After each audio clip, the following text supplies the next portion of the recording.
Esta película de 1900 podría explicar a la perfección qué es el cine, o al menos cuál es su fin.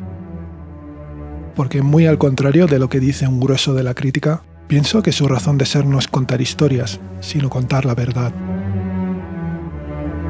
Y creo igualmente que la noción limitada que esa crítica tiene del valor del medio, mucho le debe a la manera en que se ofuscan el talento de gigantes como Griffith, padre de la narración cinematográfica, opuesto en no pocas ocasiones a la magia de Méliès, o John Ford, a quien también podríamos considerar padre, en esta ocasión, de eso que se ha venido a llamar la puesta en escena. La forma en que la citada crítica reivindica permanentemente las buenas obras de estos autores, siempre como maestras, según oculta sus mediocridades, que también existieron, es el sesgado gesto gracias al cual perpetúa la idea de que el cine es contar historias. Sin embargo, dar la posibilidad de contar historias no implica que ese sea su fin, por más que se haya creado toda una tradición de storytellers o que el negocio más boyante del medio pase por ahí.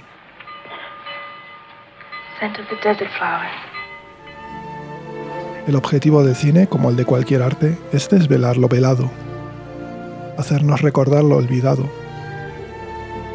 dejarnos mirar lo que ha sido ocultado. El autor entonces como un profeta, como un amante de la verdad que entiende que la obra, en última instancia, le pertenece a Dios, de modo que hasta el mismo cineasta necesita la ayuda del crítico para interpretar sus imágenes en relación con la verdad. La verdad es el último fin para el creador, el crítico y el espectador, lo que invalida automáticamente la idea de que solo el cine narrativo es válido. Porque ¿qué historia nos cuenta la obra de Gabriel Beyre? Unos niños corren detrás de una cámara que hace un traveling de retroceso por primera vez en la historia. A ellos se les unen más tarde otros chicos más mayores que muestran, en principio, una pequeña timidez a comportarse de nuevo como los infantes que fueron. ¿Qué les lleva a superar esa vergüenza?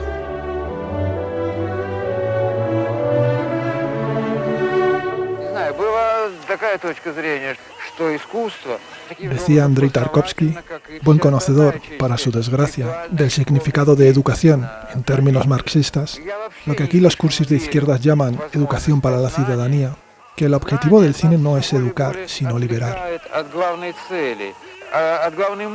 Y tenía razón. Primero, porque es estúpido querer significar algo mediante unas imágenes que, como dijimos antes, le pertenecen en última instancia a Dios. Y segundo, porque el cine educa sin querer. Tanto en cuanto educar es enseñar y enseñar es mostrar. Y el cine muestra, como decía Godard, a propósito de Shoah, un film que, según el gran director francés, daba vueltas durante 10 horas a un asunto que era incapaz de mostrar. Una sentencia que pone sobre el tapete otra problemática cuestión. La teoría de lo irrepresentable. Esa milonga que termina justificando esperpentos como El hijo de Saúl, un film del que ya escribí mi opinión en un link que os dejo en la descripción.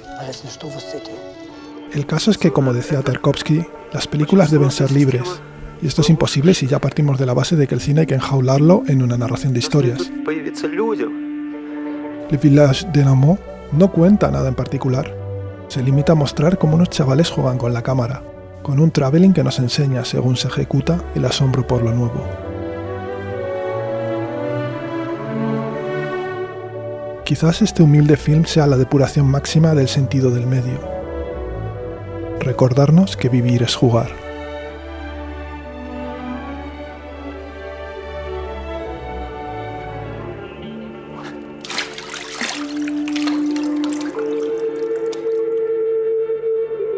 Para Bergman, Tarkovsky es el mejor de la historia porque llega como ninguno a la esencia misma del cine.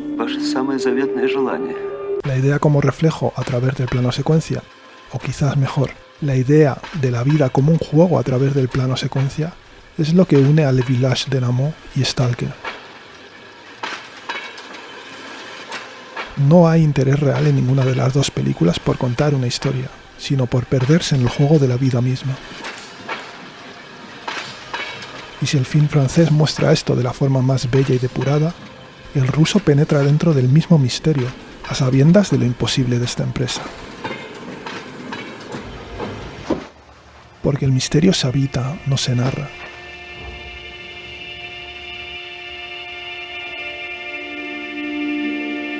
Como los malos críticos, el literato y el matemático buscan una historia que explique sus tumbos hacia la zona.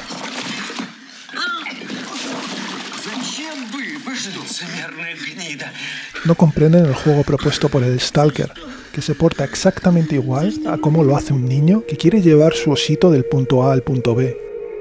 El osito no se moverá en línea recta, como lo haría moverse un adulto aburrido para no perder tiempo, sino que zigzagueará, encontrará diversas aventuras en el camino y finalmente llegará a la meta. La narración de la historia no tiene en sí interés. Lo fascinante son las ganas de jugar a un juego que, como todos, tiene reglas, pero estas son tan especiales que ni el niño puede explicar. Justo lo que le ocurre al Stalker, quien tampoco puede explicar a sus compañeros el sentido último de su trayecto.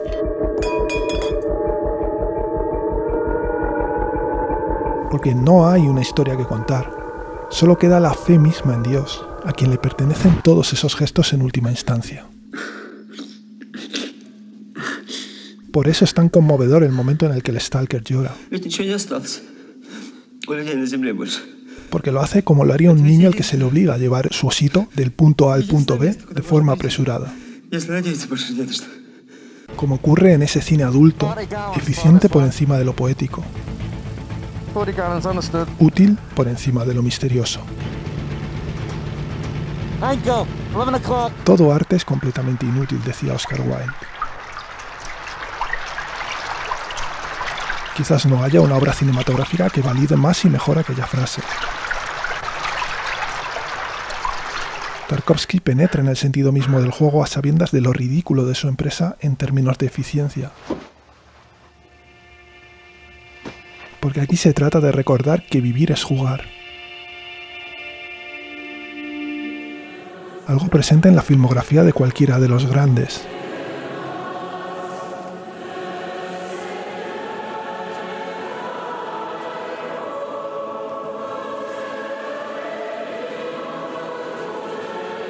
Y ausente en la de los que no lo son tanto.